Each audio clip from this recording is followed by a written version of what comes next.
কেউ কেউ এসেছেন গভীর রাতে, কেউ বা আবার খুব ভোরে। চলছে ঘন্টার পর ঘন্টা অপেক্ষা, আর কারো কেটে যাচ্ছে পুরো দিন। লক্ষ্য সবার একটাই, পাম্প থেকে জ্বালানি তেল কেনা।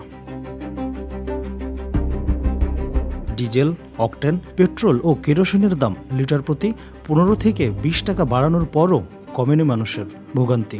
20 এপ্রিল দুপুরে রাজধানীর রমনার একটি পেট্রোল পাম্প থেকে তেল নিতে মোটরসাইকেল ও প্রাইভেট কারের লম্বা লাইন চোখে পড়ে।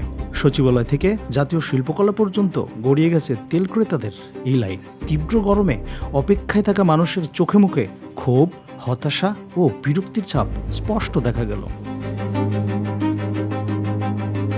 পর্যাপ্ত তেল না পাওয়ার অভিযোগ করলেন মোটরসাইকেল চালকরা। তারা বলেন, দাম বাড়লে দুর্ভোগ কমবে বলে আশা ছিল, তাদের সেই আশা পূরণ হয়নি। মূল্য বৃদ্ধির পরও তেল কিনতে এসে হয়রানি পোহাতে হচ্ছে। সরকার বলতেছে যে আমাদের তেলের ঘাটতি নেই, পর্যাপ্ত পরিমাণ স্টক আছে আমাদের, কিন্তু আমরা যেহেতু লাইনে ভুক্তভোগী, আমাদের ঘন্টার পর ঘন্টা এখনো যেহেতু লাইনে দাঁড়িয়ে থাকতেছে, তাহলে কি বলতেছে আমরা কোথায় তেল পাচ্ছি? আমরা তো পর্যাপ্ত তেল পাচ্ছি না, তাহলে আমাদের এটা কি হবে? অথচ তেলের দাম বাড়ালো, পরের দিনে আমাদের ভাবতেছি যে না, এই দিন হয়তো আমাদের আর দেখতে হবে না, অথচ তার পরের দিন আমরা লাইনে দাঁড়াইতেছি। এভাবে হইলে তো আসলে সমস্যা। আমরা তেল যেটা পাওয়ানোর কথা এইভাবে পাইতেছি না, তেলের দাম বাড়তি হিসেবে যেভাবে পাওয়ানোর কথা এইভাবে পাইতেছি না। আমরা সকাল 7টার থেকে সিরিয়াল আইছি, এখন পর্যন্ত এই পর্যন্ত সিরিয়াল আইছি। তেল যেভাবে দেওয়ার কথা সরকার এইভাবে পাইতেছি না। দীর্ঘ সময় সিরিয়ালে দাঁড়িয়ে থাকায় কর্মঘণ্টা নষ্ট হচ্ছে বলে জানান ভুক্তভোগীরা। তারা বলেন, এতে কর্মস্থল ও পরিবারের দৈনন্দিন কর্মকাণ্ডে প্রভাব পড়ছে। রাইড শেয়ার করা বাইক চালকরা জানান, তেল কিনতে লম্বা লাইনে ঘন্টার পর ঘন্টা দাঁড়িয়ে থাকতে হচ্ছে বলে তাদের উপার্জন ব্যাহত হচ্ছে। তেলের সঠিক সরবরাহ নিশ্চিত করতে পেট্রোল পাম্পগুলোতে নিয়মিত পরিদর্শনের জন্য সংশ্লিষ্ট কর্তৃপক্ষের প্রতি আহ্বান জানান তারা।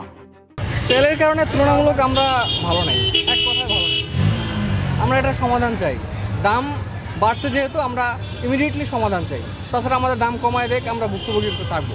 তাহলে দাম কেন বাড়াবে? আপনি যদি দেখেন প্রায় 4 থেকে 5টা ঘন্টা নষ্ট হয়ে যায়।